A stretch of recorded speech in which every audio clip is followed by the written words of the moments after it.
common misconception is there's going to be an infinite amount of gas coming out of the US, LNG exported from the US. And that's absolutely not true. There's a lot more constraints than people realize. There are political constraints, there are economic constraints, there are geographic constraints. From the geographic constraints, there actually are not that many good sites to put a port, to put an LNG export facility in the US. People just look on a map and say, oh my God, there's a coastline of 3,000 miles in Texas, so whatever it is, from Texas to Florida. Why can't I just put a coastline area? Well, most of it is very, very shallow. And in Texas, you only have deep water where there's a canal, and you only have 6 canals. So you only have 6 physical places in Texas where you can put an export facility, and in Louisiana, it's pretty much the same thing. So the lack of a good location is actually the main constraint why we do not have a lot more projects being proposed. So that's from the geographic point of view. From the economic point of view, it really doesn't make sense to put an LNG terminal where you're not close to the gas supply. And so it's an unusual case you have something in East Coast and Cove Point because there happens to be a regas terminal converted. But anywhere else, you actually want to be reasonably close to the gas supply, and you want to have a pipeline that's already in place. And again, that brings you back to Texas. And then from the political perspective, it's very hard to get things built anywhere on either coast. You have to go to the third coast, and the third coast is the Gulf Coast. So that's why I think people think, there's so many projects in America, there seem to be all these new projects all the time, there's going to be more and more. It's actually not. You're pretty much maxed out. And the new projects you're seeing are getting more and more marginal all the time. The latest one I saw was going to be a floating project off the coast of Louisiana. Why would you do floating in America? It makes no sense at all to me. There's lots of hurricane risk, there's cost risk, construction risk. There's no reason to do a floating thing in America. So that's a misconception, I think. So kind of what you see is what you get right now. And then depending on how the elections work out next year, this may be all you ever see for the next cycle of elections. So we'll see what happens. It could be different, but it's not as much as people from the outside would think, well, why should we go with project A or B? There'll be 10 more projects behind it. It actually may not be that true. Probably there are several, but today I would like to name one of them, is that LNG is more expensive than natural gas from pipeline. Naturally, if you take the value chain, of course, the natural gas has to be liquefied. Afterwards, it has to be transported somewhere where there is another terminal, import terminal.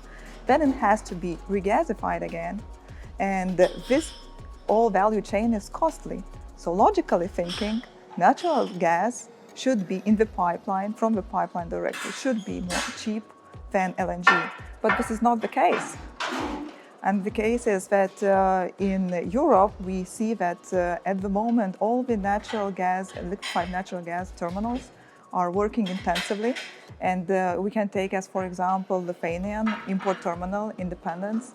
The recent months, we are working with 80% of capacity, regasification capacity, and we are producing 1.4% more, 1.4 times more than Lithuania consumes itself.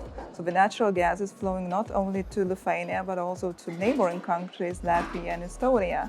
So the reason is that on different pricing depends the commodity itself. Some pricing structures in the pipeline are not able to compete with LNG prices worldwide. So all in all, LNG is not necessarily more expensive. It's quite often cheaper. So the most commonly misunderstood concept about LNG is that because it is a fossil fuel, it is not environmentally friendly. But this is so wrong. Everyone should like it. Even Greta should like it. Do you want clean air? The answer is simple. Liquefied natural gas, LNG. You have no sulfur emissions, high reductions of nitrogen emissions, almost zero particulate matters. Do you know what that means? It means that it helps reduce the deaths caused by pneumonia, by lung cancer, by heart diseases, because usually these illnesses are being caused by the air pollution, and in particular the particulate matters. And more than that, LNG reduces CO2 emissions. With bio-LNG, we can reduce CO2 emissions up to 100%. So what are we waiting for? Waiting is not an option. LNG is future-proof and it is available now. If we are to clean the air and reduce greenhouse gas emissions, there is one way: liquefied natural gas. I'd say recently a topic that a colleague of mine and I authored a piece of thought leadership on was about LNG and its role as a virtual global pipeline. And there's been a couple of interesting discussion about that topic. And what was interesting for me was the interpretation of different people about what that meant. At times it was taken to mean that LNG is competing with traditional pipeline gas. Whereas to say that LNG is moving towards a virtual pipeline system is that it's acting as a bridge to different regional gas markets.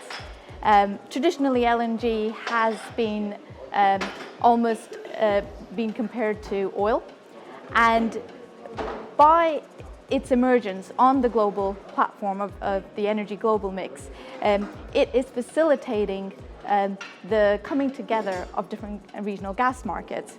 And the increase in liquidity in the LNG market is what's the underpinning driver behind this.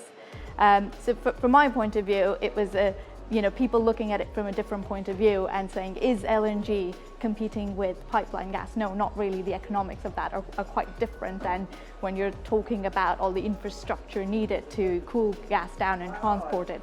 How efficient is that to, establish gas pipelines? Would that be able to compete? Not really. But actually, it is not looking to replace that. It is an enabler for a global gas market. And I think that was kind of a point that people taking different perspective on one topic.